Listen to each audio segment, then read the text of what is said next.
for our candidate, Bassirou Diomaye Faye. For the past days, we have heard a lot of noise within the other camp, within APR, the camp of President Macky Sall, because they are unhappy for the candidate they have chosen.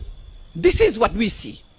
Because it is not acceptable or understandable 48 hours before the elections for them, for their party, to put down a text, a document in which they openly, namely accusing Amadou Ba of corruption, of corrupting judges, of corrupting members of the Constitutional Council, and of trying to open a window for report of the elections. We are calling every observer, every friend of Senegal, to stand up and warn President Macky Sall that we will not accept a report of the election. We will not accept a postponement